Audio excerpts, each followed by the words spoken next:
बोडके सवाल Maharashtra TV news मध्ये आपले स्वागत। आपण पाहतात सवाल महाराष्ट्राचा, तुमचा आमचा सर्वसामान्य जनतेचा सवाल महाराष्ट्राचा। सुरुवात करूया आजच्या ताज्या घडामोडींनी।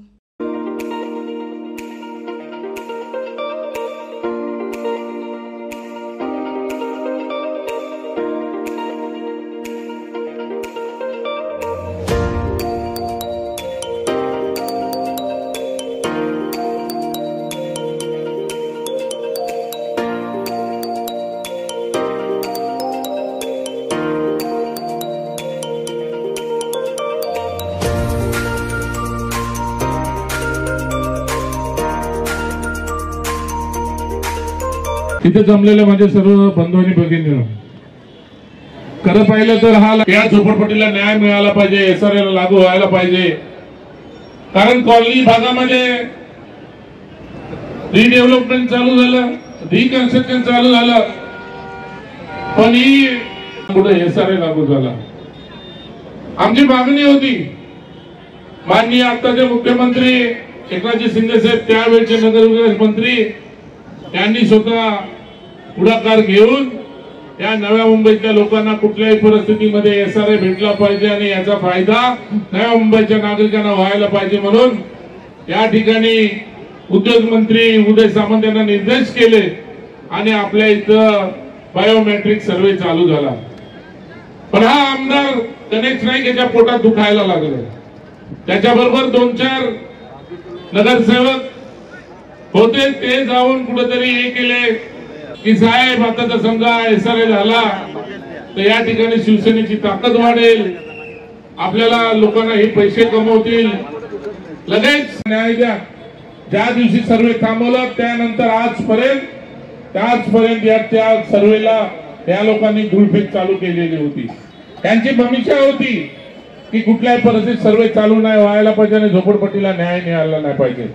या 5 वर्षामध्ये अनाधिकृतचा कळस घातला गेला। कळस या 5 वर्षामध्ये जर आपण बघितलं, त्या दिघ्यापासून पकडून जर चिबिरीच्या झोपडपट्टींपर्यंत जर गेलात आणि जर तुम्ही पाहिलात तर मला वाटतं हजारो अनधिकृत घरं तयार झाले असतील, हजारो।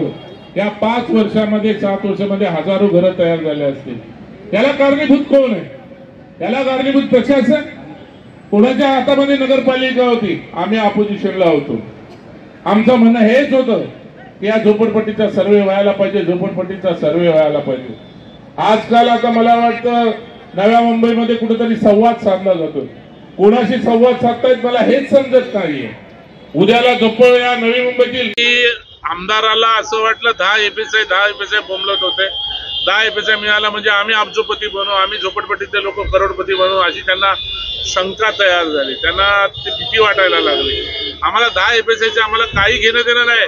मी तो बोलतो, आमदारांनी एवढे मोठे ओरम सारखे वगैरे ठिकाणी डेव्हलपमेंट लोक करणाऱ्यांना कोऑपरेट करतात, तर इथं त्यांनी सुरुवात करावी। त्यांनी आम्हाला जास्तीत जास्त 2 एपीएसआय, आम्हाला 3 एपीएसआय, आम्हाला 4 एपीएसआय, त्याच्यावरती आम्हाला एपीएसआयची गरज पण नाहीये।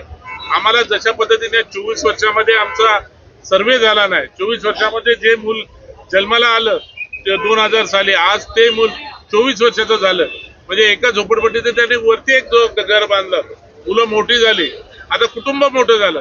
हीच परिस्थिती प्रकल्पग्रस्तांची आहे। गरजेपोटी त्यांना जे 12.5% परतावा, 9% जो परतावा त्यांना काही गोष्टीचा भेटला नाही आणि तो भेटल्यामुळे आणि त्या ठिकाणी त्यांची जी प्रकल्पग्रस्तांची परिस्थिती झाली तीच परिस्थिती झोपडपट्टीवासियांची झाली।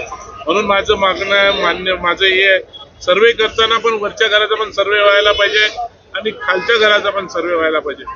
सर्वे चालू झाला होता पण यांनी प्रेशर टॅक्स यूज करून तो बंद केला। आता यांची परिस्थिती अशी आहे, धरलं तर चौथ्याने सोडलं तर पळते। आता तुम्ही बघतच असाल, आज संवाद यात्रा, ही यात्रा, कुठल्या पक्षाचा बॅनर दिसतो का त्यांचा? नाही दिसत। छत्र्या वाटतात, कुठं पक्षाचा बॅनर दिसतो का? नाही दिसत। आणि हे चाललंय, हे काय चाललंय याच्यावर आम्हाला भीती वाटायला लागली। आम्ही घाबरत नाही या गोष्टीला, पण आम्ही या आमदाराच्या विरुद्ध एवढ्यासाठी उभे कुठल्या परिस्थितीमध्ये हे सर्व चालू व्हायला पाहिजे। संपूर्ण महाराष्ट्रातील ताज्या घडामोडी जाणून घेण्यासाठी सवाल महाराष्ट्राला सबस्क्राईब करा आणि दाबा बेल आयकॉन आमच्या रोजच्या अपडेट्स पाहण्यासाठी। धन्यवाद।